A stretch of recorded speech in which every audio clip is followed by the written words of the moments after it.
오늘 함께 보실 하나님의 말씀은 창세기 21장 1절부터 7절 8절까지 보겠습니다. 일단 메리 크리스마스. 메리 크리스마스. 또 내일 모레 성탄이지만 즐거운 성탄 주일 또 한 주간 되었으면 좋겠습니다. 아멘. 기도하겠습니다. 사랑하는 주님, 우리가 오늘도 주의 말씀을 묵상하고 특별히 우리가 이 성탄 주간에 성탄 주일에 주님이 이 땅에 오신 이유들을 묵상합니다. 주님, 우리에게 주신 그 마음, 그 사명, 그 소명 기억하며 살아갈 수 있도록 오늘도 힘주시옵소서. 부탁하며 예수님의 이름으로 기도하옵나이다. 아멘. Finally, 마침내 드디어 아들이 태어났습니다. 온 세상의 동화나 영화들의 주제가 되는 것, 마침내 아들이 태어나서 인류를 구하거나 적을 부수거나 누군가를 아니면 나라를 세상을 세우거나 하는 이야기들을 우리가 많이 듣습니다. 실례로 우리가 아는 것 중에 하나가 여러분 혹시 에라곤이라고 아셨나요? 에라곤이라고 하는 영화를 보면 이 전설의 드래곤 라이더인 에라곤이 이 용을 타고 자기의 세계를 구하는 이야기들이 있습니다. 또 우리가 잘 아는 이야기에 다스베이다를 물리치기 위해서 태어난 제다이가 누굴까? 그 제다이가 필요한데 계속 제다이를 구하는 거 우리가 알고 있습니다. 최근에 개봉한 영화 아쿠아맨, 결국은 육지와 바다를 통치할 아틀란의 후예가 될 왕, 그 왕이 누구인가? 그리고 우리가 아는 슈퍼맨 이야기도 마찬가지죠. 그가 태어나서 세상을 변화시킬 거라는 거죠. 근데 오늘 우리가 읽은 이삭의 이야기는 사실은 생각보다 거창하지 않습니다. 일단은 이삭이 태어날 거라고 예고를 했지만 정작 태어난 이야기는 딱 7절, 8절 안에 가두고 있다는 거. 너무너무 짧습니다. 그가 태어난 사건에 대해서 그렇게 많이 예고했지만 정작 태어난 거에 대해서는 그냥 쓱 읊고 지나가는 거하고 비슷하다는 거죠. 그렇다고 해서 이 이야기가 중요하지 않은 이야기는 아니라는 거죠. 결국은 이 이야기는 사실은 우리가 이 이삭의 출생 이야기는 더 큰 틀 안에서, 더 큰 문맥 안에서 하나님이 들려주고 싶어 하시는 이야기를 우리가 집중해서 듣기를 원해서 이 이야기를 아주 짧게 짚고 넘어간다는 걸 기억할 필요가 있습니다. 제가 좋아하는, 여러분이 좋아하는 영화 중에 나르니아 연대기의 사자와 마녀와 어장이 있습니다. 그 영화 중에 가장 흥미롭고 사실은 이해가 안 되는 사람들이 이거 뭐야 하는 장면이 딱 하나 있습니다.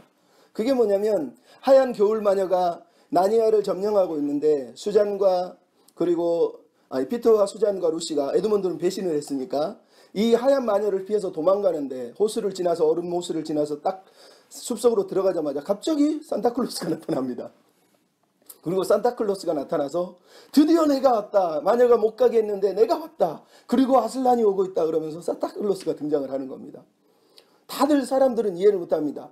야, C.S. 루이스 되게 유치하다. 아니 꼭 나니아 연대기라고 엄청난 세계관을 만들어 놓고 정작 하는 게 애들이 꿈꾸는 산타클로스야? 크리스마스야? 이러더라는 거죠. 근데 사실은 C.S. 루이스가 그 이야기의 나니아 이야기 속에 굳이 산타클로스의 크리스마스 이야기를 집어넣는 이유는 산타클로스가 중요해서 집어넣은 게 아니라 크리스마스가 중요해서 집어넣은 거라는 거예요. 나니아는 그동안 하얀 마녀의 지배를 받아서 크리스마스가 없는 시절을 보냈다는 거예요. 크리스마스가 없다라는 말은 하나님이 없다라는 얘기고 아슬란이 없다는 얘기는 우리가 기억해야 될 그리스도가 없다는 얘기하고 똑같은 거거든요. 내가 마침내 왔다. 아슬란이 오고 있다. 그러면서 산타클로스가 피터와 수잔과 루시에게 선물을 하나씩 줍니다. 그 선물은 결국은 그들이 장래에 싸워서 적들과 싸워 이길 무기이고 치료할 무기이지만 사실은 크리스마스가 왜 중요한지를 언급하는 구절이기도 하는 거예요. 우리에게는 크리스마스가 필요하다라는 거예요. 크리스마스는 단순하게 와서 즐기기 위해서 오는 것이 아니라 크리스마스는 우리가 이 크리스마스를 통해서 그분이 우리에게 건네주시는 선물, 그분이 우리에게 건네주시는 무기들을 들고 왜 우리가 이 땅을 살아가고 왜 우리가 이 크리스마스를 통해서 이 나니아를 정복해 나가야 되는지, 이 나니아의 세계를 아슬란의 나라로 만들어야 되는지를 기억하기 위한 가장 기초적인 시작이 크리스마스였다라는 거예요. 그래서 크리스마스를 기억해야 된다라는 것이에요. 그게 바로 이 나니아 왕국의 이야기의 핵심 부분 중에 하나거든요. 사람들은 우스워했지만 실제로 C.S. 루이스는 이 크리스마스가 너무 중요하다고 말하고 있는 거예요. 오늘 우리가 읽은 이 본문 이야기도 마찬가지입니다. 이삭이 태어난 이 이야기, 이 출생 이야기는 너무너무 짧고 그냥 또 이삭은 무기력합니다. 우리가 보는 이삭의 이야기를 보면 이삭은 정말로 별로 부각되지도 않는 삶을 살아가고 있다는 거죠. 하지만 우리가 성경을 모형론이라는 관점에서, 즉 이삭의 출생 이야기가 장차 임할 예수님의 탄생 이야기를 예고한다라고 하는 관점에서, 나아가서 성경이 구속사적인 관점에서 점진적인 계시의 발전이라는 어떤 흐름에서 우리가 성경을 볼 때 이 이삭의 탄생 이야기, 이 짧은 구절은 사실 엄청나게 중요한 메시지를 우리에게 담고 있다는 거예요. 결국은 우리가 이 본문을 읽으면서 사라가 즐거워하며 기뻐하며 경탄하며 내지르고 있는 6절과 7절의 그 사라의 기쁨과, 그리고 8절에 사라가 수많은 사람들을 불러서 베푸는 이 잔치, 그 잔치에 우리를 초대하면서 창세기 저자가 우리에게 전하고 싶은 이삭의 출생을 통해서 우리에게 비춰지는 성탄의 의미, 그리고 이 이야기를 통해서 우리에게 건네는 성탄의 선물, 그 무기들이 무엇인지, 그 선물들이 얼마나 소중한 것인지, 그가 왜 이 땅에 오셨는지를 기억하는 그런 시간들이 되기를 원해서 우리가 다시 한번 이 본문을 다루려고 합니다. 오늘 본문을 다루는 데 있어서 저는 21장 1절고 7절만 다루고 있을 것이 아니라 20장과 21장 전체를 사실은 앞뒤 문맥을 살펴보면서 이 이야기를 다루려고 합니다. 이 이삭의 출생 이야기를 말하기 전에 왜 이 이삭의 출생 이야기가 중요합니까? 성탄에 우리가 왜 예수님의 탄생 이야기를 기억해야 됩니까? 그 이유 중에 하나는 하나님이 이 땅을 심판하실 것이라는 겁니다. 우리는 이미 18장에서 하나님이 소돔의 심판을 예고하시기 전에 이삭의 출생을 예고하고 심판을 하셨다는 걸 압니다. 그리고 19장에 소돔의 심판이 있은 후에 이제 다시 한번 심판 후에 다시 한번 탄생이 예고되고 있고, 그리고 탄생이 예고된 게 아니라 성취되고 있는 모습을 우리가 보고 있다는 거예요. 즉 21장의 이 이삭의 탄생 이야기는 소돔 이야기와 뗄래야 뗄 수 없는 이야기를 가지고 있다는 것을 우리가 기억해야 된다는 겁니다. 결국 소돔 이야기의 핵심은 하나님이 마지막 날에 온 세상을 심판하실 것이라고 하는 심판을 예고하는 전형적인 그림으로서 소돔이 역할을 하고 있는 거예요. 소돔이 심판을 했느냐 안 했냐 가지고 싸우는 사람도 많지만 성경 전체는 예수님조차도 소돔은 마지막 날에 일어날 하나님의 심판을 얘기하는 것이라고 말하고 있다는 거죠. 결국은 하나님이 우리를 심판하실 거라는 거예요. 하나님이 이 땅을 심판하실 것이라는 것이 우리에게는 복음이라는 것을 기억할 필요가 있다는 거죠. 여러분, 이 시대는 난리와 소문이, 전쟁의 소문들이 처처에 번져나가고 있습니다. 우리가 아는 지금 저쪽의 발칸반도는 유럽의 활약고라고 말하는 발칸반도는 지금도 전쟁의 소문이 끊임없이 일어나고 있고, 미국과 러시아가 돈 문제 때문에, 재정 문제 때문에 힘의 균형을 잡기 위해서 싸우고 있습니다. 또 최근에 미국이 시리아에서 철군하는 바람에 지금 유럽과 중동에서 난리가 났습니다. 이 시리아를 어떻게 막을 것이냐는 거예요. 니네들 철군하면 안 된다는 거죠. 더 나가서 영국은 어떻습니까? 브렉시트를 자기들끼리 합의해놨는데 이제 내년 3월이 되면 이 합의문을 통과시켜야 되는데 대부분의 여론이 돌아서고 있는 거예요. 그러면서 하는 말이 브렉시트가 우리를 토끼굴로 몰아세웠다는 거. 이제 우리는 미래도 불확실하고 어디로 갈지도 모르고 우리 인생은 어떻게 해야 될지 모르는 우울한 처지에 빠졌다 그러면서 영국인들이 막 한탄을 하고 있어요. 이게 최근의 모습입니다. 그뿐입니까? 우리가 살아가는 세상은 또 이 나라 이 민족을 보십시오. 매일마다 죽어가고 살인하고 자살하고, 무슨 가스로 인해서 학생들이 죽지를 않나, 수많은 사건 사고들이 끊임없이 일어나고 있다는 거예요. 이런 세상을 보면서 사람들은 여전히 신을 찾지 않는다라는 게 슬프다라는 겁니다. 우리가 알듯이 이미 사람들은 과학과 진보를 꿈꾸고 믿고 여전히 이성의 힘을 믿고 있고, 문명의 이기가 발전할수록 인간이 더 합리적이고 더 이성적이고 더 괜찮은 존재가 될 거라고 믿고 있지만, 그럼에도 우리가 보는 현실은 더 인간이 이기적이고 욕심이 많고 타락한다는 거. 공부를 더하면 더할수록, 철학을 배우면 배울수록, 신학을 하면 할수록, 돈을 벌면 벌수록, 가지면 가질수록 더 만족을 못하고 더 이기적으로 변해가는 게 이 땅의 우리의 모습이라는 거예요. 그러면서 소돔과 고모라의 심판의 얘기를 들려주면 그 죄악으로 무너진 소돔과 고모라의 모습을 보고 하나님을 저주하고 하나님을 나쁘다 한다라는 거예요. 사랑의 하나님이 어떻게 소돔과 고모라의 그 무고한 사람들을 죽였냐는 거예요. 그 악이, 그 죄가, 그 죄악이 어디로부터 어떻게 연유되어 있는지에 대한 고민을 하지 않고 그것을 멸망시킬 하나님이 잘못됐다라는 거예요. 심지어 소돔과 고모라가 죄악으로 판쳤다면 그 죄가 잊지 못하게 할 게 신인데 신이 그 일을 못했다고 그러면서 그래서 신이 없다고 얘기를 한다라는 거예요. 고대 철인 중에 하나인 에피쿠로스가 얘기했던 것처럼 신이 능력이 있는데 그것을 행하지 않고 있단 말이냐? 그러면 그 신은 사실은 무능한 거다. 이렇게 얘기합니다. 또 그 신은 세상의 악을 알면서도 아무것도 못하느냐? 그러면 그는 무능한 거다. 그는 능력도 의지도 있는데 아무것도 안 하는 거냐? 그러면 대체 그 신을 우리가 왜 믿어야 되느냐? 이러면서 신을 거부하기를 요구하고 있다는 거죠. 놀라운 얘기입니다. 뿐만 아니라 수많은 사람들이 신을 믿기를 여전히 거부하고 있다는 거예요. 우리가 알베르토 까미라고 하는 실존주의 철학자가 이방인이라고 하는 책을 썼어요. 그 책 중에 대사 중에 재밌는 대사가 나옵니다. 리우라고 하는 사람이 이렇게 얘기합니다. 세상의 질서를 빚어내는 건 죽음뿐이다. 그러니 신이 말없이 앉아있는 하늘을 쳐다볼 필요가 없다. 차라리 신을 믿기를 포기하고 온 힘을 다해 죽을 힘을 다해서 싸움을 싸우는 것이 낫지 않느냐. 그랬더니 한 친구가 말합니다. 그래요. 하지만 선생님이 거둔 그 승리는 아무래도 오래가지는 않을 것 같은데요. 아무리 안간힘을 써도 오래가지 않을 거예요. 그러자 리우가 얘기합니다. 그래요. 나도 알아요. 하지만 그렇다고 내가 싸움을 포기할 수는 없죠. 포기할 이유가 되지 않잖아요. 그래서 친구가 얘기합니다. 맞아요. 이유가 될 수는 없죠. 단지 저는 이 역병이 어떤 의미인지를 알고 싶을 뿐입니다. 그랬더니 리우가 마지막으로 한마디 합니다. 그래요. 그건 영원히 끝나지 않는 패배일 뿐이에요. 여러분, 까미가 보고 있는 세상입니다. 그는 왜 역병이 왔는지 고민을 하면서도 신은 없다고 믿습니다. 그리고 우리는 어쩔 수 없는 죽음, 어쩔 수 없는 역병, 어쩔 수 없는 재앙 앞에서 영원히 끝나지 않는 패배를 계속해서 그냥 경험하고 사는 게 인간이다. 절망 속에서 살아가는 게 인간일 뿐이다 라고 강조를 하고 있다는 거죠. 여러분, 세상의 악을 보며 고통을 보면서 왜 무엇 때문이라고 묻기를 거절하고 신조차 거부하면서 그저 우리 힘으로 안간힘을 쓰며 살다가 죽어가는 게 우리 인생이라고 정의를 내리고 있다는 거예요. 그러면서 하나님은 사랑이신데 하나님은 불공평하다고 외치고 있다는 거죠. 모순덩어리 그 자체라는 거예요. 까미도 자기 스스로 이게 무슨 의미인지 알고 싶었다고 얘기하면서도 신을 또 거부하고 있다는 게 얼마나 안타깝냐고요. 근데 이런 모순덩어리 세상을 보면서 교회가 그들과 동일한 노선에 지금 들어서고 있는 교회들이 많다라는 겁니다.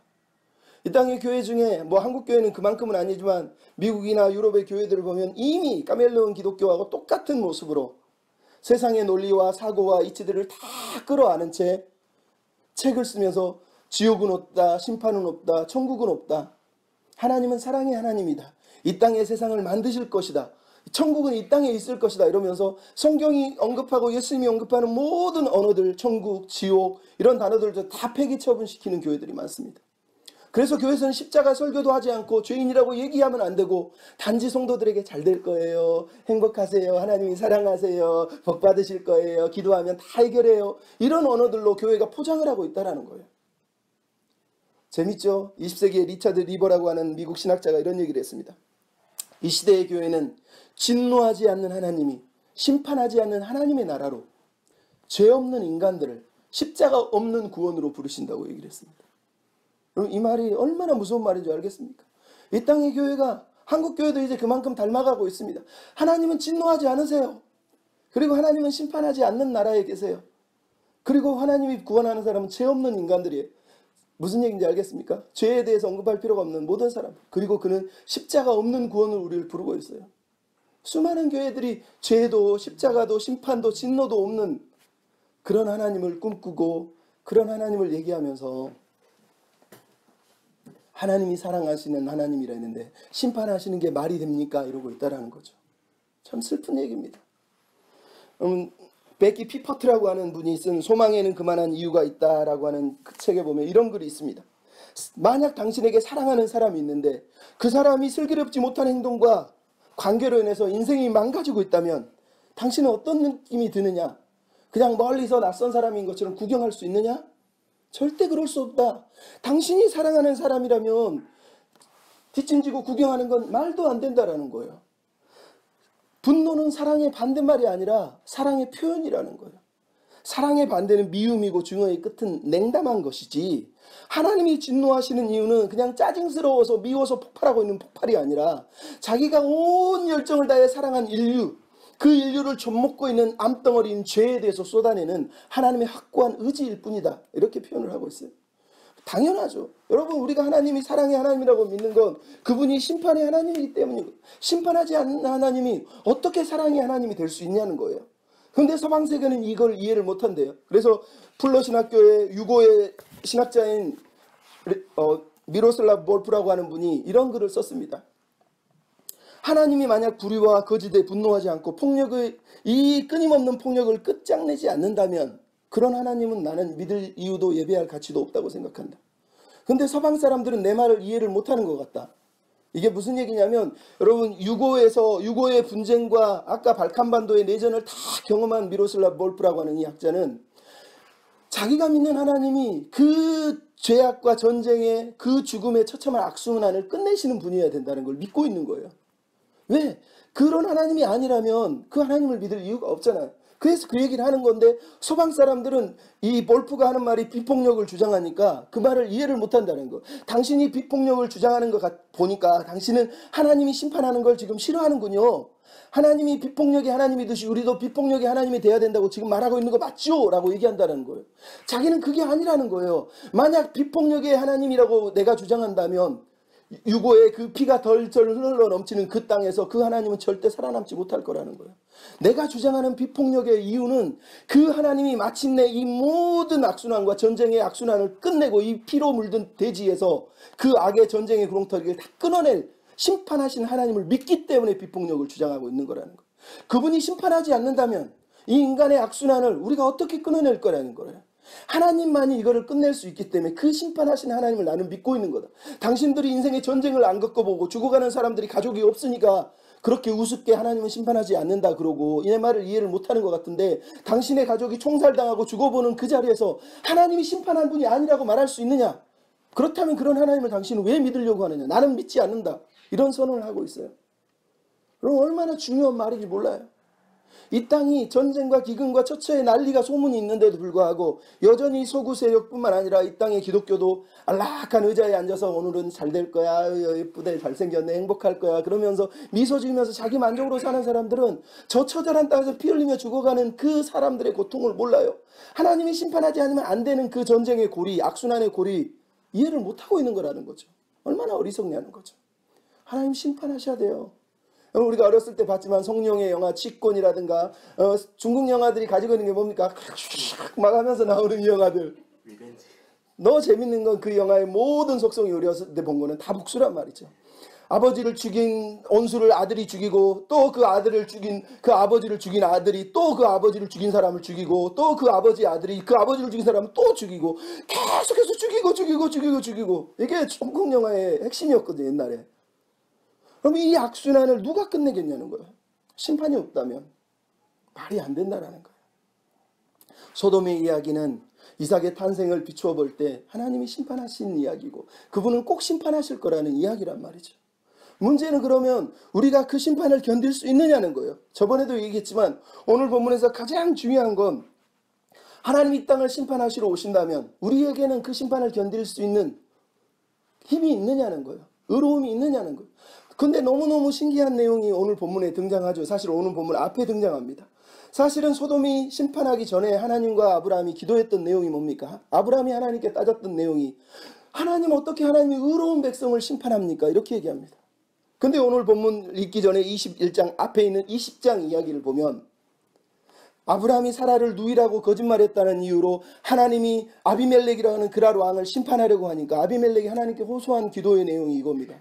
하나님, 어떻게 하나님이 나처럼 의로운 백성을 심판하려 하십니까?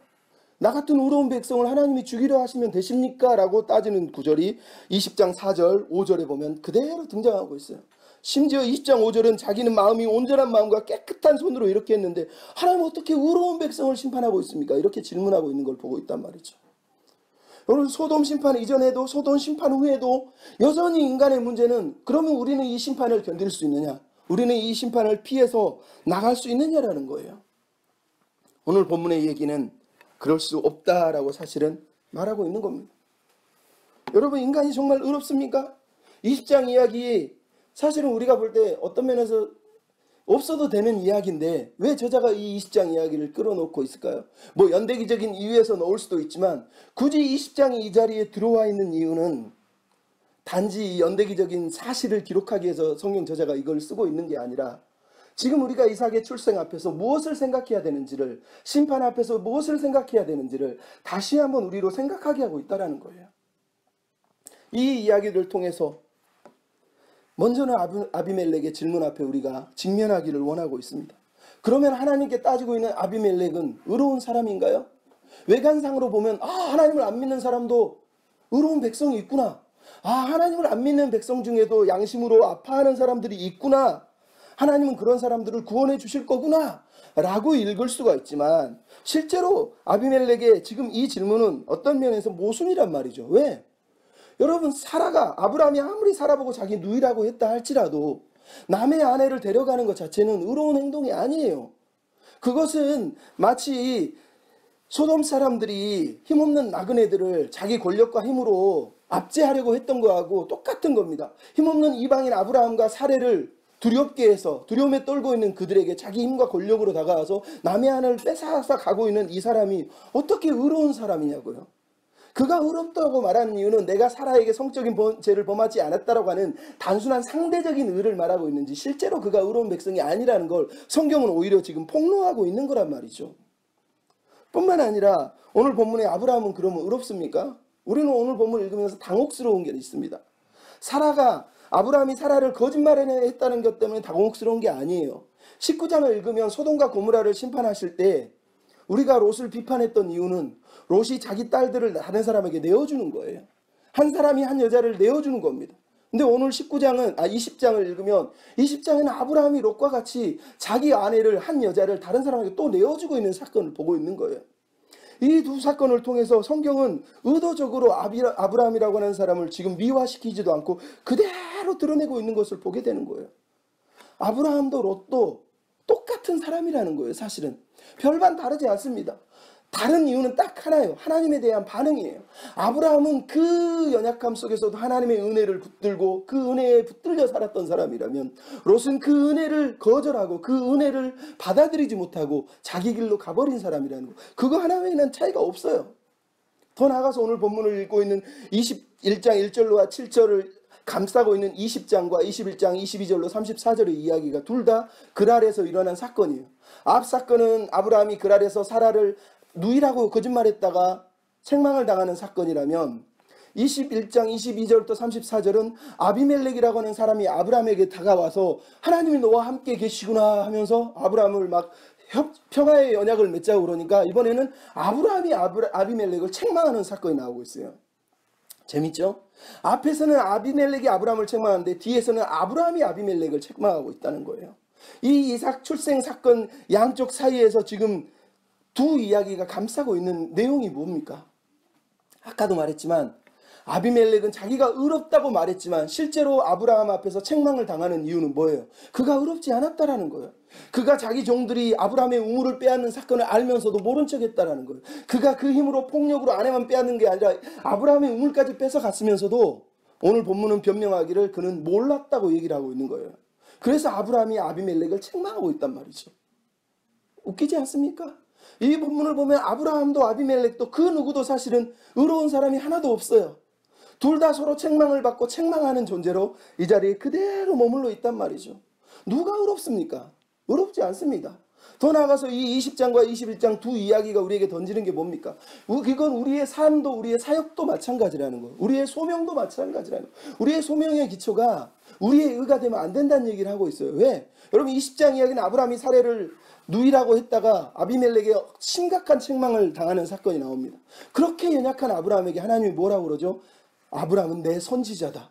아브라함이 기도해야 니네들이 치유를 받는다 그러면서 이 연약한 사람을 선지자로 세워가는 모습을 우리가 보게 돼요. 21장은 어떻습니까? 아비멜렉이 하나님이 아브라함과 함께 하시는 것을 보고 하나님이 너와 함께 하시는구나 하면서 감격하면서 평화를 맺으러 나오고 있어요. 아브라함이 잘나서? 아브라함이 멋있어서가 아니라는 거예요. 결국은 아브라함이 21장에서도 다시 한번 제사장의 역할을 하고 평화의 사도의 역할을 하고 있는 걸 우리가 보고 있어요. 근데 이 두 사역 모두가 기초가 아브라함의 의가 아니라는 거예요. 결국은 아브라함은 전혀 의롭지 않습니다. 여전히 연약한 존재고 여전히 고민하고 거짓말하고 신음하는, 우리식으로 말하면 그런 존재라는 거예요. 근데 그런 존재에게 하나님이 당신이 찾아오셔서 당신이 함께 하셔서 당신이 은혜를 베풀어 주셔서 아브라함이 지금 선지자 사역을 하고 있고 아브라함이 지금 하나님의 증인으로서 역할을 하고 있는 걸 우리가 보게 된다는 거죠. 본문의 이야기가 우리에게 들려주는 거예요. 이 이삭의 출생 이야기를 감싸고 우리에게 들려주는 이야기. 우리는 의롭지 않다. 심지어 우리의 사역 자체도 우리의 사명 자체도 우리의 의에 기반한 게 아니라는 거예요. 내 능력으로 내가 잘나서 내가 뭔가가 힘이 있어서 능력이 있어서 하나님이 나에게 맡긴 게 아니라는 거예요. 단지 나를 사랑하셔서 나를 선택하셔서 이 일을 맡기셨다고 얘기를 하는 거예요. 바로 이게 오늘 본문의 이야기입니다. 그럼 제가 옛날에도 얘기하지만 영국의 가장 위대한 기독교인 중에 한 사람은 에릭 리델이라고 합니다. 에릭 리델에 관련한 책은 두 책이 나왔습니다. 하나는 영광을 위하여라고 하는 에릭 리델의 전기가 있습니다. 또 하나는 산둥 수용소라고 그래서 하버드 대학의 교수였던 랭던 길키가 쓴 산둥 수용소가 있습니다. 거기에 보면 사실 랭던 길키라고 하는 사람은 1939년에 하버드에서 철학을 수석으로 졸업한 사람이에요. 그러니까 철저하게 철학으로 무장한 이 사람이 1940년에 중국에 갑니다. 그리고 중국에서 영어를 가르칩니다. 근데 그때 일본이 우리나라뿐만 아니라 중국을 침략하죠. 그래서 거기에 랭던 길키가 수용소에 갇히게 돼서 포로가 됩니다. 그게 1943년부터 45년까지 2년 반 세월을 그가 감옥에서 보내요. 근데 포로 수용소는 신기하게도 다른 데보다 더 너그러워서 포로들에게 자유를 줬어요. 근데 하버드 철학과를 전공한 이 사람의 머릿속에는 인간은 합리적이다, 인간은 이성적이다, 인간은 선하다는 걸 철저하게 믿으면 종교는 인간을 나약하게 만들고 무지하게 만든다. 신은 없는데 종교가 인간을 유혹하는 거다. 그러면서 종교를 폐기해야 된다고 믿는 사람이에요.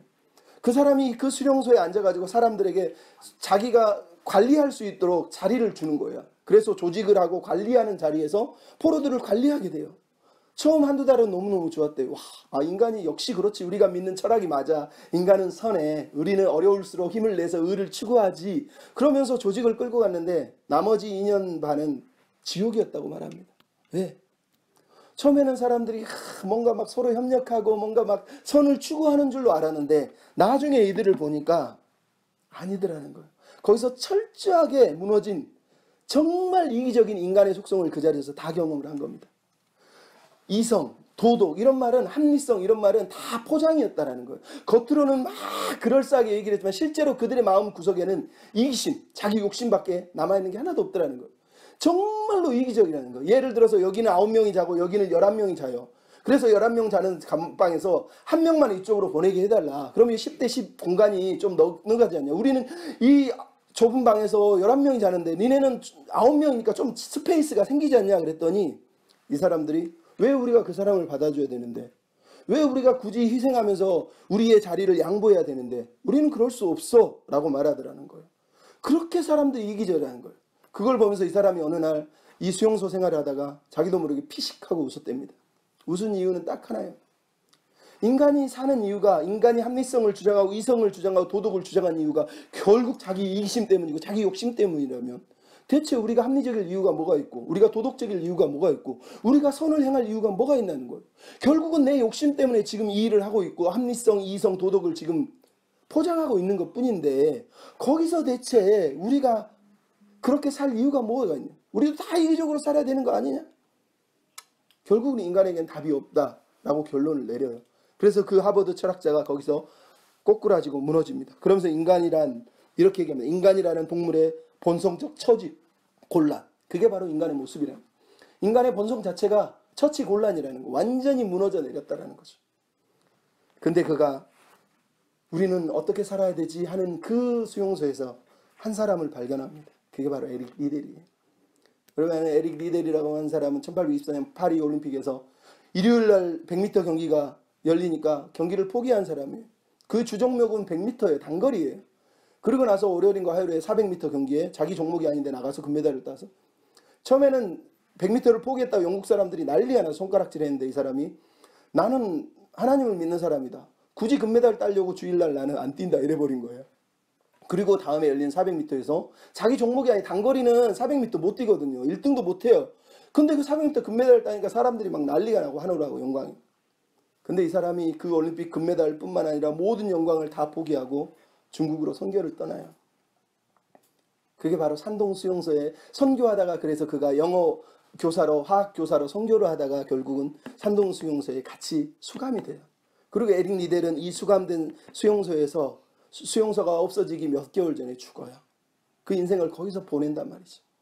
근데 수용소에 갇혀있던 그는 수용소 전에도 불구하고 수용소 전이나 후나 똑같았다. 사람들이 볼 때. 선교사로서 아버지에게 물려받은 그 신앙의 양심을 붙들고 사람들을 위해 살아가는데 수많은 사람들이 그를 볼 때마다 그는 항상 웃음을 잃지 않는 사람이래요. 그 포로 수용소에서 랭던 길키는 인간이 더럽고 타락한 인생들 그러면서 저주하고 있는데 이 사람은 항상 웃으면서 포로 수용소의 난민들 가난한 사람들에게 레크레이션하고 영어 가르쳐주고 뭐 여러 가지 프로그램 만들어서 뭐 음악 가르쳐주기 음식 만들어주기 날마다 그들을 위해 기도하고 성경 공부 가르치면서 그렇게 그 포로 생활을 보내더라는 거예요. 다른 사람들은 다 자기 욕심에 막 드글드글해가지고 자기 것 챙기는데 이 사람은 다 내어주면서 살더라는 거예요. 생전 처음으로 인간에게 소망이 있다는 걸 발견한 게 바로 이 에릭 리델이었다는 거예요. 그래서 그가 이런 얘기를 썼어요. 랭던 길키가 인간에게는 결국은 하나님이 필요하다. 이 인간의 불확실한 삶은 그분의 전능하고 영원한 목적 안에서만 최종적인 의미를 우리가 발견할 수 있다. 이 무너진 파편적이고 이기적인 자아도 그분의 초월적인 사랑 안에서만 궁극적인 의미를 찾을 수가 있는 것이다. 하지만 인간이 자신의 성취에만 인생의 전부를 건다면 결국은 그것이 그를 무너뜨릴 것이고 그의 삶의 무의미로 몰아세울 뿐만 아니라 그가 속한 공동체까지 다 파멸시킬 것이다. 여러분 이 이야기의 주인공이 롯이잖아요. 롯이 결국은 하나님께 자기의 소망을 두지 않으니까 그 공동체 그 가족을 다 무너뜨리고 소돔과 고모라가 망해버리잖아요. 하지만 에릭 리델은 그 무너져가는 세상 속에서 꿋꿋하게 인간의 의로움이 아니라 하나님의 은혜를 붙들고 살아낸 사람이었다는 거예요. 그럼 성경이 우리에게 들려주고 싶은 얘기가 바로 이겁니다. 우리에게 의가 있는 게 아니에요. 하나님의 의로움에 빗대어서 우리는 오늘도 살고 있단 말이죠. 나가서 오늘 본문에서 중요한 것은 우리 인간에게는 어떠한 힘도 없다라는 거예요. 결국은 우리는 하나님을 의지해야 된다라는 거예요. 그럼 다시 얘기하지만 오늘 본문 이삭의 출생 이야기는 정확하게 창세기 12장에서 아브라함을 부른 이후에 아브라함이 사라를 거짓말로 누이라고 속였던 이야기하고 그 다음에 창세기 22장 하나님이 모리아산으로 아브라함을 부르기 전에 아브라함이 사라를 거짓말을 하면서 누이라고 속였던 사건 그 사이에 배치되어 있단 말이죠. 지난번에 말했지만 이 두 가지 구조가 양옆에서 배치되어 있는 이유는 딱 하나예요. 아브라함이 부름받은 이유가 아브라함이 마지막 부르심의 이유까지 그리고 그 아들을 얻기까지 그 모든 과정 또한 그 어느 것도 아브라함이 자기네 힘으로 이루어낸 게 하나도 없다라는 거예요. 단 하나 있다면 그것은 바로 하나님이 그를 축복의 통로로 삼으시고 그에게 이것을 이 아들을 주셨고 이 은혜로 이 뜻을 성취하셨다라고 성경이 우리에게 말씀을 하고 있다는 거예요. 그게 중요하다라는 거예요. 오늘 본문 이야기 그래서 중요한 이유가 이겁니다.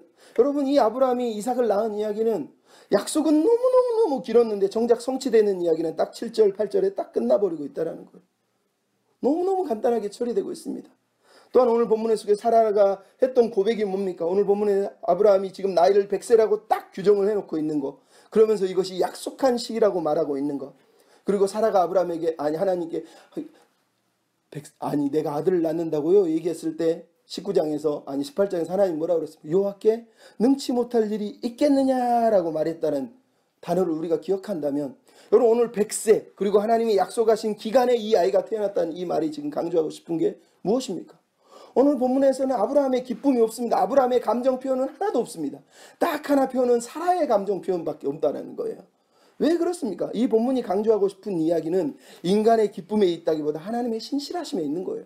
1절로 1절에 계속 등장하는 단어가 뭡니까? 여호와께서 말씀하신 대로 2절에도 여호와께서 말씀하신 시기에라고 말하고 있는 거란 말이죠.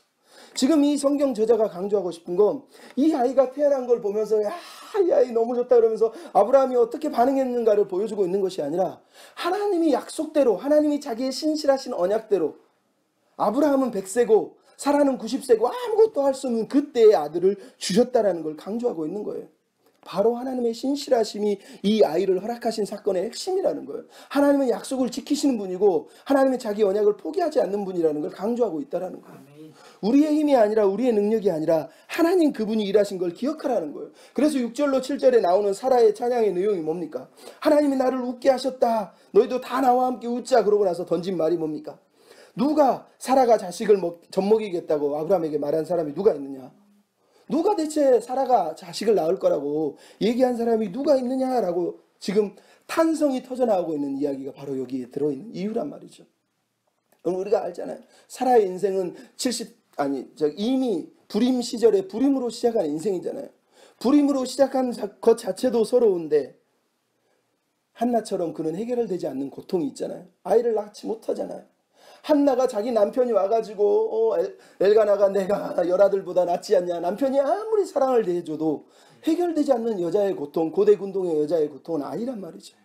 그러면 한나보다 더 나이가 많고 이제 경수가 끊어져 버린 이 여자에게는 이 삶의 고통, 아이가 없다라는 이 고통이 얼마나 힘겹습니까? 그런 그녀가 지금 아이를 낳고 사람들을 초대해서 잔치를 베푸면서 하나님이 나를 웃게 하신다. 여러분도 같이 웃자라고 이 초대하는 이 초대의 기쁨. 이 기쁨의 내용이 뭡니까? 사라가 지금 하고 싶은 말이 뭡니까? 아브라함이 사라를 통해서 자식을 볼 것이라고 기대한 사람들 누가 있었습니까? 내가 아들을 낳을 것이라고 믿었던 사람들이 누가 있었습니까? 대답은 아무도 없다는 거. 그거는 불가능한 거예요. 자기 힘으로 들 수 없는 아령의 무게, 엄청난 인생의 무게, 자기 힘으로는 들어 올릴 수 없는 인생이었다는 거죠. 근데 그 무게를 드러내신 분이 한 분이 계셨다는 거예요. 그분이 바로 하나님이라는 거예요. 그래서 그 하나님이 얘기를 하면서 우리를 그 사라의 웃음 초대로 우리를 불러내고 있는 겁니다. 인간의 힘과 노력으로는 얻을 수 없는 행복, 인류 또한 마찬가지로 우리 힘으로 우리의 과학과 이성과 합리성으로는 만들어낼 수 없는 그 행복, 그 기쁨의 길로 나아갈 수 있는 방법, 우리 힘으로 들 수 없는 아령, 우리 힘으로 올릴 수 없는 인생의 무게를 들어주시는 분이 계시다고 지금 말하고 있는 거예요. 인간 아버지가 수고하지 않은, 인간 아버지 힘으로 낳을 수 없었던 아들을 허락하신 하나님의 이야기를 들려주고 있단 말이죠. 남성의 역할은 그저 하나님의 도우심이거나 성령의 역할이에요. 그래서 이삭의 탄생이나 마리아의 예수님 탄생 이야기는 동일한 이야기를 하고 있단 말이죠. 우리의 힘으로는, 인간의 방식으로는 이런 아이들을 태어나게 할 수 없다라는 거예요. 오직 하나님이 하나님의 능력으로만 이 아들을 허락해 주셨다라고 이렇게 오늘 본문이 얘기하고 있음을 우리가 기억할 필요가 있습니다. 이게 바로 성탄절 이야기잖아요. 우리에게는 심판이 있습니다. 근데 우리에게는 의가 없습니다. 그리고 우리에게는 그 의로움을 하나님 앞에 쟁취할 능력도 노력도 없는 거예요. 그래서 하나님이 아들을 보내시는 겁니다. 오직 그 하나님이 그 아들을 통해서만, 그 은혜로만, 그 신실하심을 통해서만 우리를 건져낼 수 있기 때문이란 말이죠. 그래서 오늘 본문에 나오는 내용이 바로 그거 아닙니까? 우리에게는 없는 것, 우리가 만들 수도 없는 것, 우리가 지어낼 수도 없는 생명, 우리가 도달할 수도 없는 영원한 구원의 길, 그게 지금 하나님으로부터 오고 있다는 거예요. 인간이 지어낼 수 없는 생명, 한 아이의 탄생, 그 탄생의 이야기를 통해서 장차 온 인류에게 우리 인간의 힘으로는 쟁취할 수 없는 그 영생의 길, 생명의 길, 구원의 길로 나아갈 수 있는 그 생명의 길을 한 분 하나님이 제시하고 있는 거예요. 그래서 20장 마지막 말머리에 뭡니까? 아브라함을 책망하는 그날 모든 어머니들이 태가 다쳐서 아이를 못 낳는데 아브라함에게 기도하게 하시니까 하나님이 태를 열으신 사건이 들어있는 이유가 거기 있는 거예요. 하나님이 태를 열으셨다면 사라의 태를 못 열겠느냐? 열었다는 거예요. 그렇다면 하나님이 장차 이 땅에 불임한 이 세상에서, 죄악으로 타락한 이 세상에서 이 불임과 고통의 세상을 치유하기 위해서 하나님이 태를 못 여시겠냐는 거예요. 결국은 그분이 또 하나의 태를 열으시고 아들을 보내셨다는 거예요. 그 이야기를 우리가 지금 들으라고 얘기하는 거예요. 그래서 우리가 이사야 9장 6절로 7절에 우리가 아까도 얘기한 노래는 못 불렀지만 하나기가 우리에게 낳았고 하나둘 우리께 허락하셨습니다. 그는 기묘라 모사라 전능하신 하나님이라 영전하시는 하나님이라 찬양하는 이유가 거기 있단 말이죠. 히브리어 언어를 직역하자면 한 아이가 우리를 위해 태어났고 라는 뜻이에요. 한 아이가 우리를 위해 태어났다는 거예요. 인간에게는 소망도 없고 희망도 없어요. 그래서 이사야 9장 1절 2절이 뭡니까? 흑암 가운데 간직 백성들이, 빛이 없는 그 백성들이 이제 하나님이 빛을 주셨다는 거. 그 빛으로 나오라고. 그 빛이 누굽니까? 이 한 아이. 이 아이를 통해서 그 빛이 이르렀다고 얘기하는 겁니다. 결국은 이 이삭의 단순한 이 짧은 이야기 속에서 성경이 사실은 예수님의 이야기를 들려주고 있고 성탄의 이야기를 들려주고 있는 겁니다. 우리에게 지금 말하고 있는 겁니다. 우리는 이거를 인정해야 돼요. 우리가 죄인임을, 우리에게는 의가 없음을, 우리의 힘과 능력과 자원으로는 사실 하나님 앞에 설 수도 없고 섬길 수도 없는 존재라는 걸, 심판조차 피할 수 없는 사람이라는 걸 우리가 인정을 해야 되는 거예요. 오직 하나님만이 우리를 건지고 우리를 살리고 우리를 새롭게 할 수 있다는 걸 기억할 필요가 있는 겁니다. 여러분, 이게 사라가 입으로 던지고 있는 경탄하고 있는 찬송의 내용이에요. 누가 대체 이 놀라운 일을 할 수 있느냐? 우리에겐 없다. 하나님이 하셨다. 하나님이 하셨다. 그럼 이걸 배워야 됩니다. 레이 브레이드벨이라고 하는 사람이 쓴 천둥소리라고 하는 소설에 보면 이런 내용이 있습니다. 시간여행자들을 가이드하고 있는 트래비스라고 하는 사람이 시간여행을 떠나려고 하는 에겔스라고 하는 사람에게 충고를 합니다. 충고 내용이 뭐냐면, 당신이 시간여행을 떠나는 동안에 무슨 일이 벌어져도 금속으로 깔려있는 이 길 옆을 벗어나면 안 된다. 오직 이 금속으로 깔린 길을 따라서만 걸어가야 된다. 왜? 당신이 혹시나 실수라도, 예를 들어서 쥐새끼 한 마리라도 밟게 되면 그것이 장차 미래에 엄청난 재앙으로 닥칠 것이다. 왜냐하면 당신이 밟은 그 쥐새끼 한 마리 때문에 결국은 그 쥐로 인해서 쥐가 태어나야 될 그 가족들이 다 죽는 거 아니냐. 뿐만 아니라 그 쥐들을 먹고 사는 동물들이 결국은 그 쥐 한 마리가 죽음으로 인해서 다른 동물들이 음식을 먹을 수가 없어서 다른 지역으로 떠나거나 굶어 죽지 않을 거냐. 그러면은 동물들을 먹고 사는 사람들이 동물이 없어서 그 동물들의 개체수가 줄어서 결국은 또 다른 곳으로 이동하면서 사냥하다가 굶어 죽지 않겠느냐. 그러면 그 한 사람이 죽게 되면 그 한 사람의 가족이 죽게 되고 그 가족이 죽으면 그 나라가 결국은 죽게 되는 것 아니냐. 당신이 밟은 쥐 한 마리가 결국은 한 사람뿐만 아니라 한 나라를 다 무너뜨릴 수 있다. 그러니 제발 금속길을 벗어나면 안 돼 라고 얘기하는 거예요. 여러분, 놀라운 이야기 아닙니까? 이게 우리가 읽는 성탄의 의미란 말이죠. 아담은 한 마리 쥐를 밟음으로 인해서 우리식으로 말해서 모든 인류를 죄 가운데 가둬버리고 모든 인류를 다 죽음으로 몰아넣어 버렸단 말이죠. 그게 아담의 이야기입니다. 하지만 오늘 본문은 이제 미래를 책임질 한 아이를 하나님이 보내셨다고 말하고 있는 겁니다. 그 아이에게 인간에게 없는, 인간의 힘으로 태어나지 않은 이 아이, 인간의 노력으로는 태어나지 않은 이 아이를 통해서 장차 예수님이 이 땅에 오셔서 그는 쥐를 밟지 않으실 거예요. 그는 하나님의 도를 배우고 하나님이 허락한 길을 끝까지 걸어가면서 비록 이 잔을 내게서 옮겨주세요라고 기도하지만 결국은 아버지의 뜻대로 하십시오라고 말하면서 하나님이 정해놓은 그 금속길을 따라서 끝까지 걸어가실 거예요. 그 아이가 우리를 건질 거라는 거죠. 그 아이의 이름을 오늘 본문은 이삭이라고 소개를 하고 있잖아요. 그 아이를 3절로 4절에 아브라함이 이삭이라고 이름을 짓고 그리고 할례를 8일 만에 행했다고 말하고 있잖아요. 근데 놀랍게도 누가복음 20장 21절에 보면 똑같은 구절이 나옵니다. 목자들이 예수님 앞에 나타나서 예수님의 탄생을 축하하고 노래하고 끝나자마자 누가복음 21장은 이렇게 기록하고 있어요. 할례한 지 8일이 되매, 할례할 8일에 되매 그 이름을 예수라 하니 라고 말하고 있어요. 여러분, 아브라함의 순종은 장차 임할 요셉과 마리아가 행할 그 순종이에요. 그리고 여기에 한 아이의 이름을 예수라 지었다는 내용을 우리가 지금 듣고 있잖아요. 이 아이가 결국은 우리를 살려낼 거라는 걸 우리는 이 본문을 읽으면서 다시 한번 기억해야 됩니다. 마지막으로 여러분, 오늘 본문은 그럼에도 중요한 것 하나가 남아 있습니다. 복음은 언제나 갈등을 불러일으킨다는 거예요. 결국은 우리가 갈등 속에 산다는 얘기는 우리 힘으로 사는 게 아니라 하나님의 은혜에 의지해서 하나님의 은혜에 항복해서 살지 않으면 안 되는 존재들이라는 걸 강조하고 있다는 걸 기억할 필요가 있습니다. 여러분, 오늘 본문의 출생 이야기를 읽으면서 중요하게 여겨야 될 내용이 뭐가 있냐면 1절로 8절까지는 분명히 이삭의 출생을 위하여서 기쁨과 즐거움의 이야기가 등장하고 있지만 9절부터 21절은 이스마엘을 쫓아내는 사건이 기록되고 있다는 것, 이스마엘을 떠나보내는 사건이 기록되고 있다는 걸 알 필요가 있어요. 여러분, 이거는 영적으로 예수님이 옛날에 했던 누가복음의 말씀, 뭐라고 그러죠? 예수님께서 하신 말씀이 내가 이 땅에 불을 던지러 왔다. 불을 던지러. 내가 세상에 평화를 주러 온 줄로 아느냐? 아니다. 내가 이르노니 나는 분쟁을 하게 하려 왔다. 이후부터는 한 집에 5사람이 있어서 분쟁하고 셋이 둘이 셋과 하리니 아버지가 아들과 아들이 아버지와 어머니가 딸과 딸이 어머니와 시어머니와 며느리와 며느리가 시어머니가 분쟁하리라. 여러분, 왜 예수님은 당신이 오셔서 당신이 출생하신 그 세상을 향해서 나는 평화의 왕이야 라고 선언하기 이전에 내가 세상에 분쟁을 던지러 왔다고 얘기합니까? 여러분, 복음의 이야기는 그 출발이 물론 잠깐의 기쁨은 있지만 잠깐의 기쁨을 넘어서면 맞이하는 게 갈등이에요. 예수를 믿는 순간, 예수를 구주로 받아들이는 순간 우리는 이스마엘과 직면해야 돼요. 이스마엘이 누굽니까? 갈라디아 4장에 보면 사도 바울이 이 본문을 읽으면서 이스마엘과 이삭을 비교합니다. 그리고 하갈과 사라를 비교합니다. 하갈과 이스마엘은 육신의 힘으로 낳은, 육신의 노력으로 낳은 아들이면 사라와 이삭은 하나님의 약속에 근거한 약속의 부모의 약속의 자녀라는 거예요. 즉 아브라함이 바라보고 보고 있는 내용의 핵심은, 아니 사도 바울이 보고 있는 내용의 핵심은, 이스마엘을 지금 내어 쫓아야 되는 이유는 아브라함이 정이 없거나 하나님이 정이 없어서가 아니라, 사도 바울은 그것을 이렇게 읽고 있는 거예요. 이삭의 탄생을 맞이한 사람들은, 은혜로 구원받았다고 믿는 사람들은 더 이상 인간의 힘과 노력에 의해서 자기 인생을 끌고 가면 안 된다라는 거예요. 이스마엘이 누구냐? 약속의 자손이 아니라 육신의 자손, 자기 힘과 자기의 노력으로 낳은 자손이라는 거예요. 그 인간의 노력과 인간의 힘과 이제는 결별을 해야 된다고 사실은 말을 하고 있단 말이죠.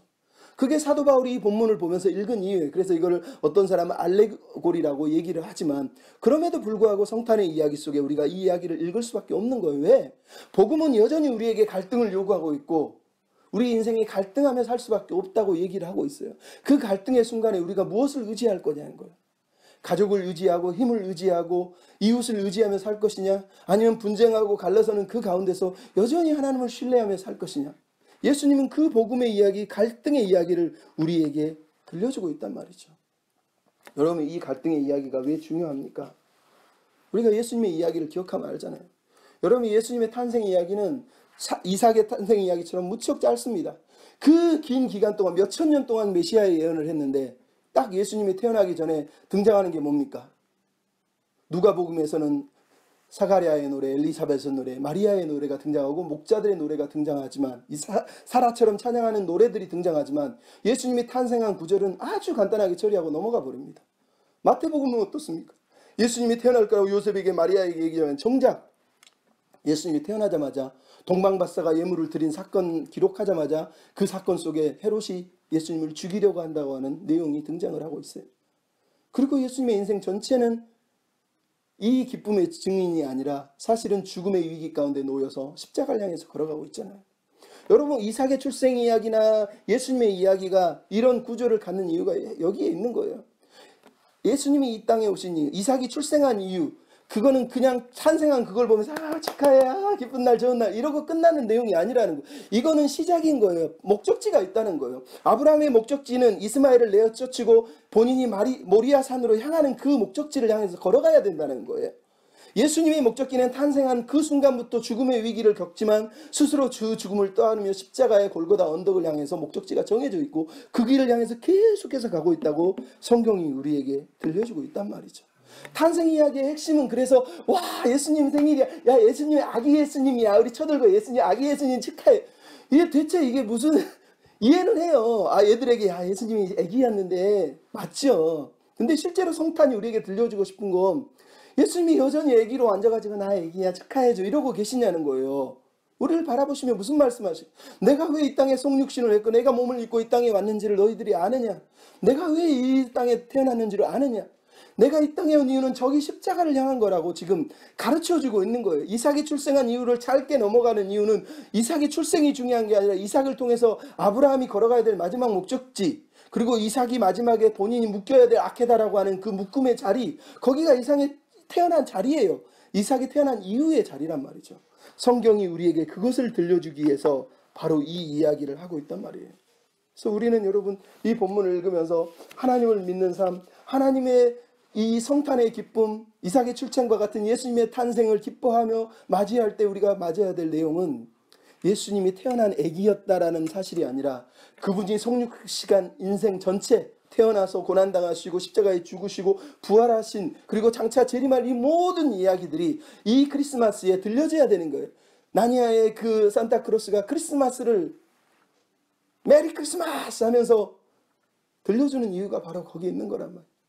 우리가 들어야 될 크리스마스의 내용은 그냥 즐겁게 웃으면서 기쁘게 즐겁게 가족들과 행복하게 해피하게가 아니란 말이에요.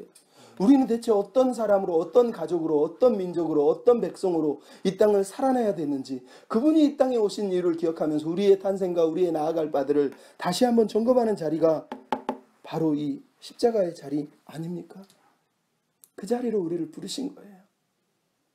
그래서 이 이야기를 읽으면서 우리는 다시 한번 우리 인생의 이스마엘을 내어 쫓아야 돼요. 우리 인생의 이스마엘, 내 힘으로 내 노력으로 예수를 믿음에도 불구하고 이삭이 태어났음에도 불구하고 여전히 이삭을 버리지 못해서 벌벌 떨면서 아파하는 이 아브라함을 보면서 하나님이 과감하게 보내라 말씀하신 이유는 하나님이 정이 없는 게 아니잖아요. 그가 약속의 자손이 아니라는 걸 가르치기 위한 거예요. 그게 하나님의 은혜로 태어난 백성이 아닐 뿐만 아니라 하나님의 백성은 하나님의 은혜 없이 살면 안 된다는 걸 강조하기 위해서 이 아이를 내보내시잖아요. 하지만 하나님이 정이 없으십니까? 아니잖아요. 무려 3번이나 이스마엘을 축복하는 이야기가 오늘 본문에 또 한 번 등장하잖아요. 세 번째. 내가 이스마엘을 큰 민족을 만들 것이니 걱정하지 마라. 또 광야에서 울고 있는 이 하갈과 이스마엘을 찾아오셔서 이 아이를 내가 사랑하고 축복하고 이 아이가 성장할 때까지 함께 해줄게라고 하는 임마누엘의 축복을 이 아이가 아브라함의 임마누엘 이야기 전에 먼저 이스마엘에게 등장하고 있다는 게 얼마나 놀랍습니까? 이게 바로 우리가 들어야 될 복음의 마지막 이야기인 거예요. 여러분, 예수를 믿는 우리 인생, 우리는 아브라함의 자손입니까? 이스마엘의 자손입니까? 지금 우리가 아브라함의 자손이라고 말하면 실제로 우리는 모두가 다 이스마엘 자손하고 똑같은 거예요. 왜? 에베소서 2장이 뭐라고 그럽니까? 너희는 본질상 진노의 아들들이었고 불순종의 아들들이었고 세상의 풍속을 쫓던 사람이었고 죄와 허물로 죽었던 사람들이었고 약속의 외인이었고 언약의 밖에 있던 사람들이었다. 근데 그런 너희를 예수 그리스도께서 그리스도의 피로 화목하게 하시고 막힌 담을 헐어서 너희가 하나님의 백성으로 들어온 것이다 라고 말하는 거예요.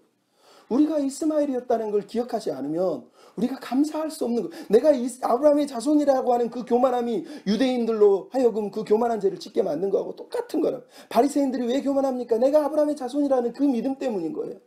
우리가 아브라함의 자손이 되는 그 과정에는 우리가 이스마엘의 자손이었다라는 거, 그리고 그 이스마엘 자손이 다시 아브라함의 자손이 되게 하시려고 한 아이가 있었었다라는 거, 한 사람이 필요했었다라는 거예요.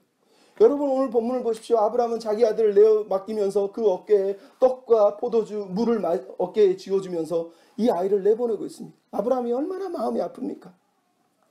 근데 그 이스마엘 자손을, 그 광야로 나간 이 아이를 다시 끌어오기 위해서 신약의 예수님이 태어나시고, 그 예수님이 결국은 광야로 나가시고 영문 밖으로 나가셔서 예루살렘 밖으로 나가셔서 그 방황하고 고통하고 신음하는 광야에 죽어가는 그 아이들을 다시 끌어오기 위해서 그분이 나가셨어요. 예수님이 광야로 걸어가실 때, 영문 밖으로 나가실 때 그 길에 하나님이 뭘 하셨습니까?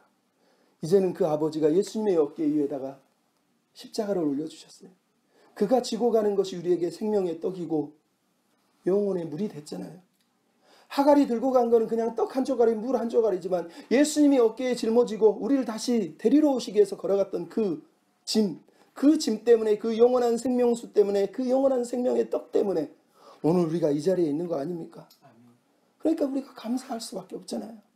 이스마엘처럼 죽을 수밖에 없고 광야에서 내 힘으로 살다가 목말라 죽을 수밖에 없는 우리를 회개하기 위해서 아버지가 뜰에 나가 있는 큰 형을 제발 돌아와라.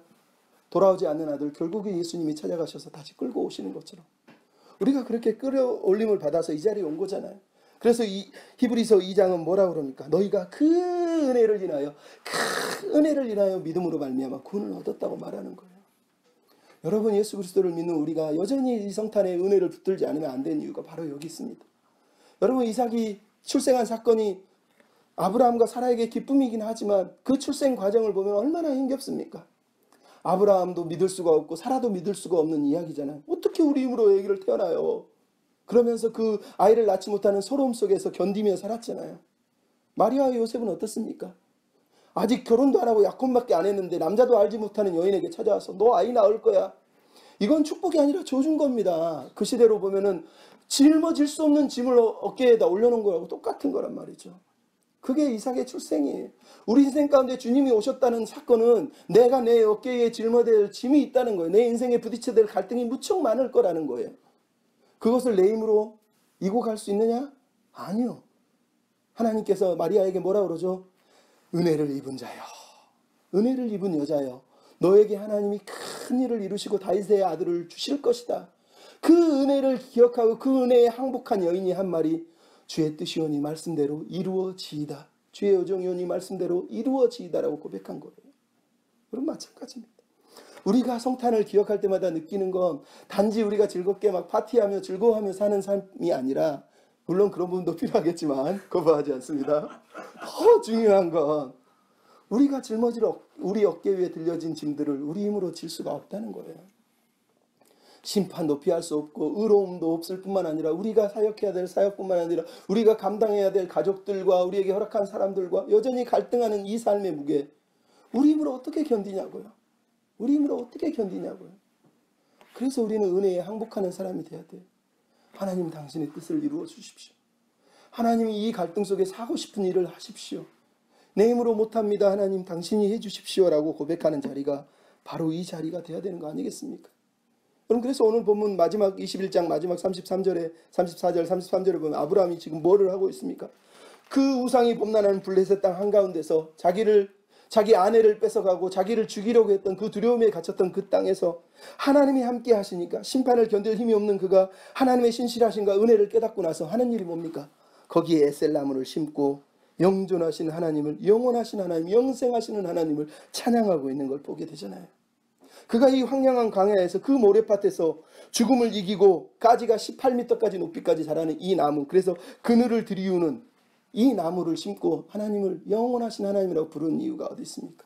이 에셀나무처럼 아브라함은 꿈을 꾸고 있는 겁니다. 하나님의 은혜와 신실하심의 토양에, 그리고 그 영양분을 공급받아서 이스마엘 광야로 쫓겨난 그 아이들에게 그늘이 되어지고 그들을 다시 데려오기 위한 그 영원하신 하나님의 계획 앞에, 그 신실하신 하나님 앞에 지금 엎드려 예배하고 있는 거예요. 이 나무를 심고 하나님의 이름을 부르고 있는 이유가 바로 여기 있단 말이죠. 여러분, 우리가 오늘 해야 될 일이 바로 그거 아닙니까? 오늘 한 그루 의의 나무를 심는 이유가 비록 힘들지만 어렵지만 연약하지만, 그럼에도 우리에게 하나님은 연약한 아브라함에게 너는 선지자다, 너는 제사장이다, 너는 축복의 통로다라고 격려하시는 것처럼 오늘도 우리는 연약하고 부족하지만 우리의 의가 아닌 그분의 은혜와 사랑이 우리에게 너는 선지자야, 너는 사역자야, 너는 하나님의 축복의 통로야 라고 우리 격려하시는 거 아닙니까? 그것을 믿으면서 우리는 오늘 한 그루의 의의 나무를 심고 여기서 하나님을 예배하고 여기서 하나님을 높여드리는 것, 그게 성탄절이 우리에게 주시는 마지막 의미라고 생각합니다. 여러분, 한 가지만 얘기하고 마치려고 합니다. 미국의 유명한 기독교인 중에 조니 에릭슨 타다라고 하는 여자분이 있습니다. 들어보신 분은 들어봤을 거예요. 이분은 아주 촉망받던 수영 선수인데 16세인가 하여간 10대에 다이빙 하다가 다이빙을 해서 물속으로 떨어졌는데 잘못 떨어져 가지고 결국은 이쪽이 나갑니다. 그래서 평생 일어날 수 없는 밀리언 달러 베이비처럼 완전히 의자에 휠체어에 묶여서 사는 사람이 됐어요. 근데 그가 거기서 하나님을 만납니다. 그리고 하나님의 백성이 됩니다. 그래서 지금은 가장 위대한 기독교 작가 중에 한 사람으로 조니 에릭슨 타다라고 하는 사람이 있어요. 근데 이 여자분이 쓴 글 중에 재밌는 글이 있습니다. 이렇게 얘기합니다. 정직이라는 거는 항상 최선의 방책인 줄 알지만 특히 여자 화장실에서, 이분이 여자분이거든요. 여자 화장실에 들어갔을 땐 더 정직해야 돼요. 왜냐하면 여자들이 둘러싸여 있을 때 사람이 정직해지지 않는다는 거예요.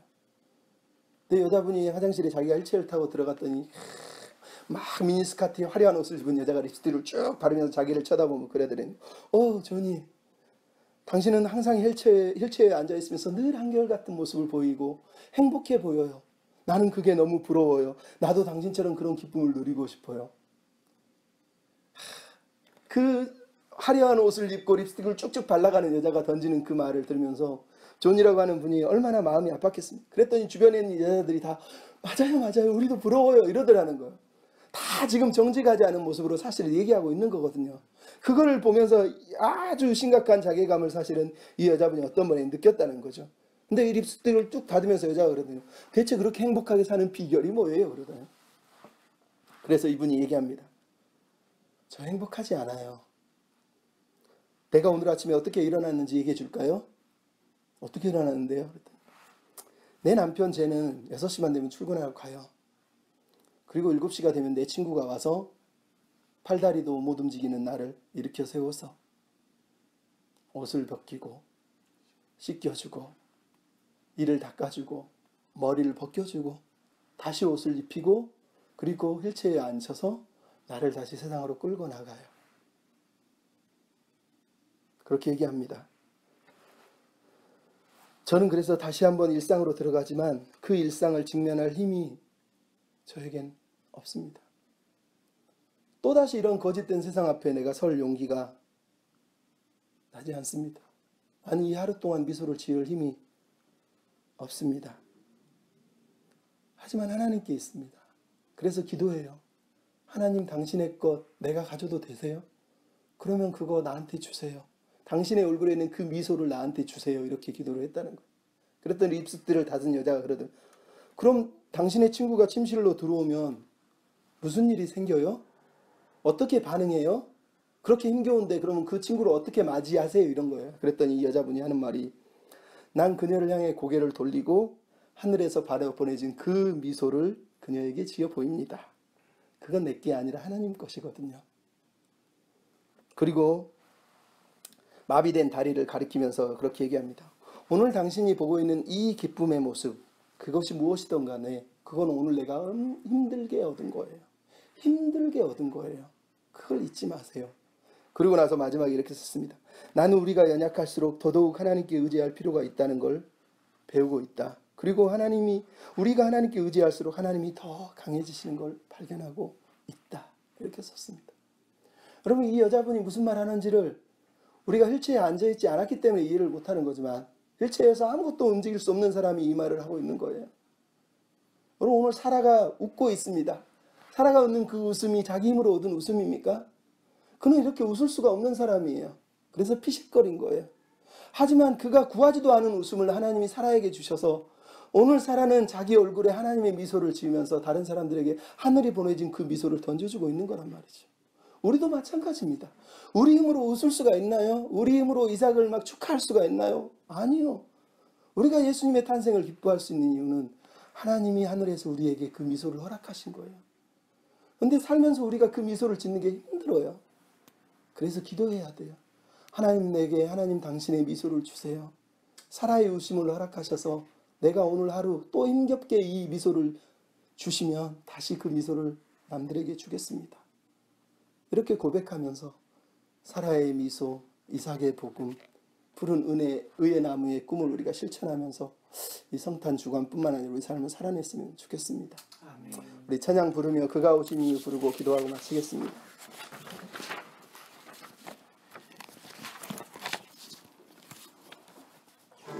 주님이 이 땅에 오신 이유를 기억하며 그분의 뜻대로 우리가 살아가기를 소원합니다. 이 세상 가장 아름다운 순종의 눈물 온 세상 다시 빛나게 할 영영의 눈물 그가 이 땅에 오신 이유 죽어야 살게 되고 저야만 승리하는 놀랍고 영원한 신비 지으신 그대로 의롭시킨 우리의 창조주 그리스도 십자가의 길로 아버지 뜻 이루셨네. 그가 이 땅에 오신 이유 이제 우리에게 맡겨진 그 소망 그 사랑 그 생명 아름답고 눈부신 십자가의 길 우리가 이 땅에 살아가 지으신 그대로 회복시킨 우리의 창조주 그리스도 십자가의 길로 아버지 뜻 이루셨네. 그가 이 땅에 오신 이유 이제 우리에게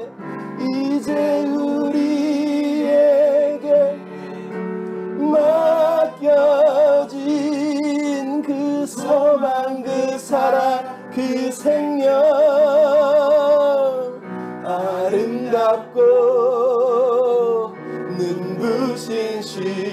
십자가의 길 우리가 이 땅에 살아가 이제 우리에게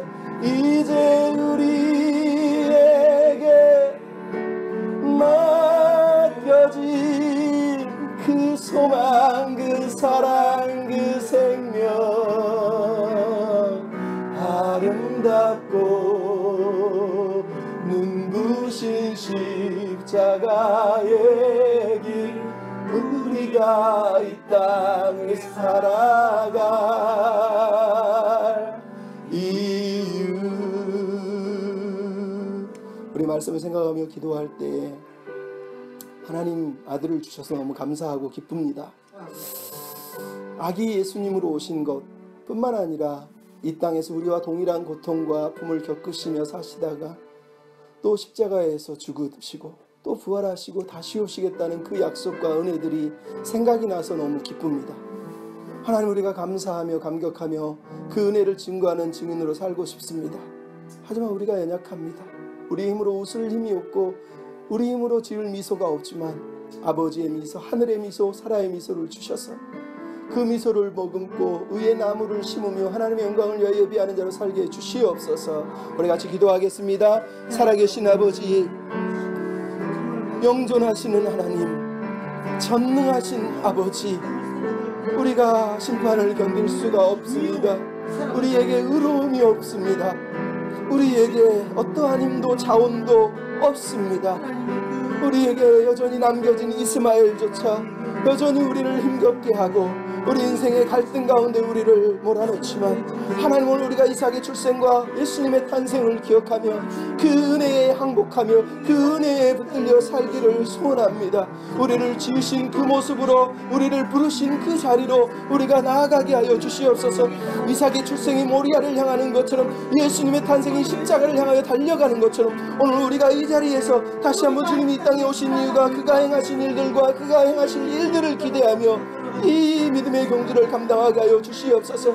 우리 얼굴에 미소를 머금게 하여 주시옵소서. 아버지의 미소를 주셔서 이 거짓되고 이 타락한 세상에서 우리가 거짓된 웃음이 아니라 정직한 웃음으로 살아의 웃음을 지으며 그리스도의 웃음을 지으며 하늘의 웃음을 지으며 살게 하여 주시옵시고, 아브라함이 그 광야에서 그 우상의 세상에서 베셀나무를 심으며 주의 이름을 고백하며 높인 것처럼 오늘 우리가 이 광야 같은 세상에서 하나님 또 한 그루의 의의 나무를 심으며 의의 백성이 되며 아버지 하나님 있음과 같은 우리를 돌아오게 하신 그 하나님 앞에 우리가 감사하며 우리 또한 우리 형제에게 그늘을 내어주는 그런 은혜의 백성이 되게 하여 주시옵소서.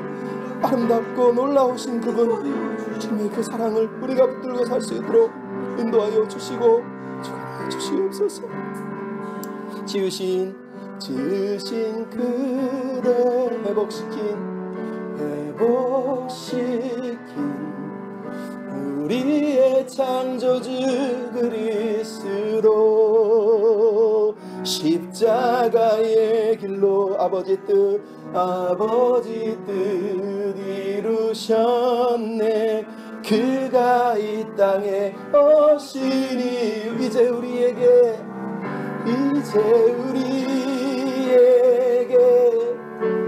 맡겨진 그 사랑 그 생명 아름답고 눈부신 십자가의 길 우리가 이 땅을 살아 우리가 왜 삽니까? 지으신 그대로 회복시 우리의 창조주 그리스도 십자가의 길로 아버지 뜻 이루셨네. 그가 이 땅에 오시니 이제 우리에게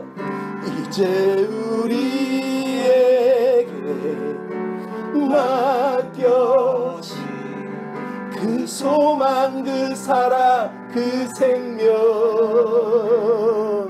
아름답고 눈부신 십자가의 길 우리가 이 땅을 살아가며 선포합니다. 이제 우리에게